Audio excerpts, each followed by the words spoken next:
Hey, what's up, Dean? Sear Performance, Head Shop, on Firebird. So I came in this morning, mounted the power steering pump, put the heat sleeve on it, the nice thick fiberglass stuff. I got both lines on it. Don't have the belt on it yet because I still got to do the spacers for the alternator. And then I plugged the block, the little I had like a hose barb on it to run a rubber hose in the car before to see what was going on, but I got rid of that. I think everything is hooked up. So I just went in and compared it to like one of the old files because I know I made a bunch of changes to try and get it to start, and there was like fueling change. I took all the fuel out of it.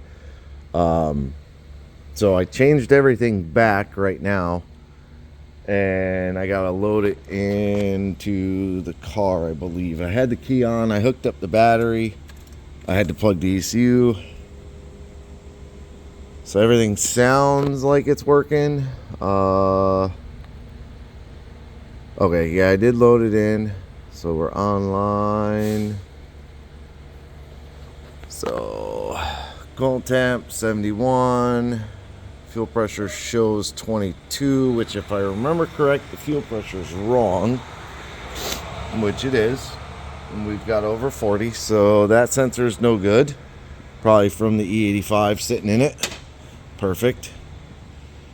IAC 90, oil pressure 0, RPM. Okay, so we are going to try and start the car. This will be the first start, other than on the engine stand, but this will be the first start with it in the car on the fuel injection. Oh, fingers crossed.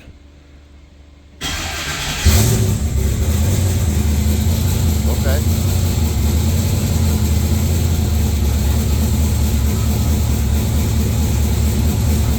I don't like that.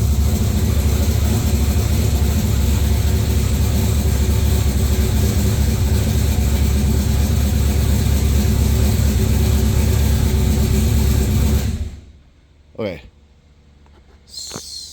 Why are we saying no oil pressure here? When I know for a fact it has oil pressure. And it is hooked up and the gauge is in. I mean, the sensor is in. So, do we have a bad sensor? Which I believe in order to change that sensor, you got to pull the intake. Oh boy, see? Always something. Sensors, oil pressure, custom pressure. That's not what we're using. We're using an LS oil pressure sensor. So, well, you know, it helps if you turn the key on.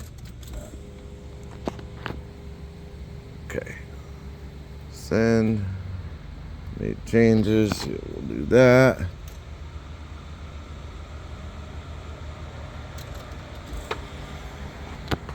So we're back online.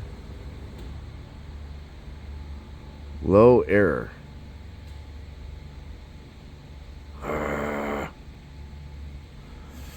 Try it again. Hold on. Just in case. Low error is usually a bad sensor. Or it's disconnected. Or it could be a setting, I guess. Back on. I'm going to pull just a slight bit of fuel out of it too.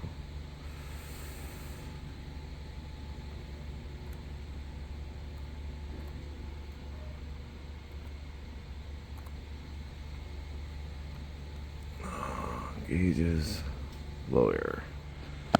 What is going on?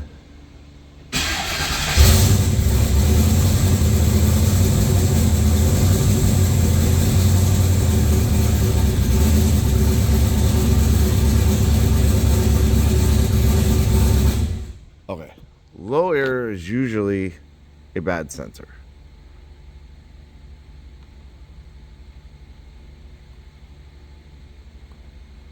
So I know it has oil pressure though.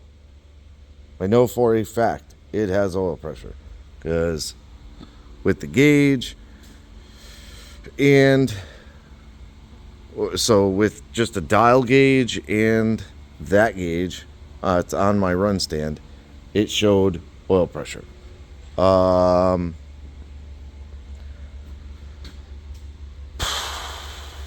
So either a wire is messed up, or like the wiring could be messed up, or the sensor is bad.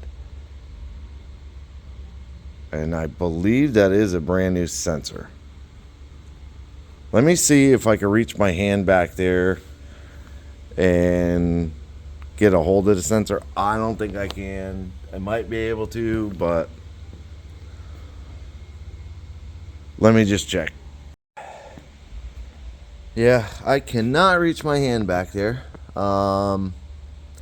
which sucks because I have to pull the intake. It's not hard to pull the intake on this car.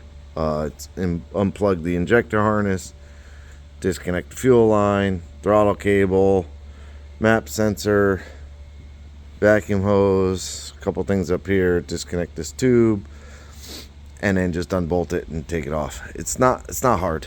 And that'll give me access to the wiring too. I could look at the plug, see if the plug is messed up. I know I looked at the plug yesterday because I had to put the cap back on it. That little purple piece that slides over that locks the terminals in. So I have to do that. But again, I know it has oil pressure. So I might just be freaking out for no reason. So let's see what we could do with. Go over here and we are gonna go cold start. Let's see what our enrichments are. No, I got AFR.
Oh, that's weird.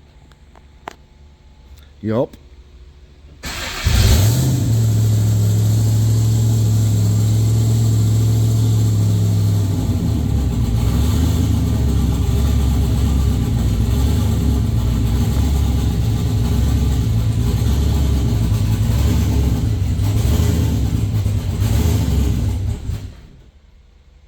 Why does it just keep... Maybe it's the IAC. Maybe the IAC's not quite right.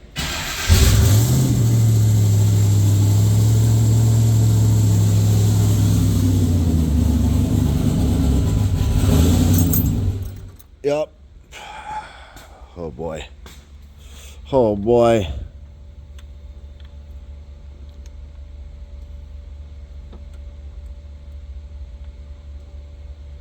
I think that's kind of... That's not on that. I can't see. No, it's not on it. But so I'm gonna finish up. I could put the belt on. I can make the spacers for the alternator. I gotta check the fuel pressure while it's running. I gotta build the brake lines. Bunch of stuff. But I'm gonna get working on that stuff, and then I'll finish up. Okay, so driver's side brake line done. I took the tab off of the K-member, welded it along the frame, so that's in there, and I got the clip, so it's hooked all the way up into the proportioning valve up there, and then the passenger side runs up front under, well, kind of to the core support, and then above the downpipe, it'll go above the downpipe, and then it'll come under the frame, up onto the inner fender, and loop back around. I just have it over here with the fitting on it, because I dry fitted it and then yanked it out and unbent it. So I still got to take this tab off, weld it onto the frame in position wherever I'm going to put it. I have more of the clips coming because this one has never had one. You could see how it's all bent up because whoever did this, I don't know, doesn't understand how the brake line should have gone, but like, you can't do that and get a brake line in it. So they bent it and basically left it out like this. So you can't do that. Whoever flared them, see, this is a nice double flare. Like, that is a very clean, perfect double flare. I use the expensive tool. Whoever tried to do them couldn't even get a single flare on them. So we're redoing them. No big deal. I just went through, tightened the ball joints, put new cotter pins, checked all the K-member bolts. They're tight. That's kind of it for today. I gotta head out. So I'm gonna finish putting this up in the air. And oh, I got the belt on. Yeah, I got the belt on. The alternator is all hooked up. I ended up not making spacers because when I tightened that top one, it actually rolled the alternator out. So I'm gonna leave that how it is. The belt has got good tension. I unbolted the thermostat housing because there's no point in letting it slowly leak out, because hopefully the O-ring will be here either today or tomorrow. Yeah, so I got the barbs coming for the intercooler lines, just some, you know, regular hose barbs, like coupling hose barbs coming for that. They're nice aluminum ones, so that'll make like a connection point if you ever have to pull the motor again, which hopefully you never have to. So that is it for today. The Camaro owner just texted me, and I just gave him the same rundown. I'm done with Deechworks. I'm not going to buy product from a company that doesn't support the product, and it could be weather. There's a ton of weather, but you know, 30-day warranty for returns. I won't even be able to return it, and at this point I don't want to use the product if it's no good. So wasn't any good the first time, So who's to say it'll be good the second time? I know there's a lot of Deechwork stuff out there, but their injectors are great. I'll never use their pump kits again. So I'll eat that. That'll be, my problem. So that car there is cost me an arm and a leg. Yay. For all bolt-on, expensive. They don't say drop-in because you have to wire it, but in a sense it is a drop-in module. It drops in the tank. That's what I call a drop-in. But I'm good. I will stick to, Walbro pumps and building a bracket. So appreciate you watching. Like, subscribe, hit the bell to be notified of new videos. Leave me a comment. As always, have a good day.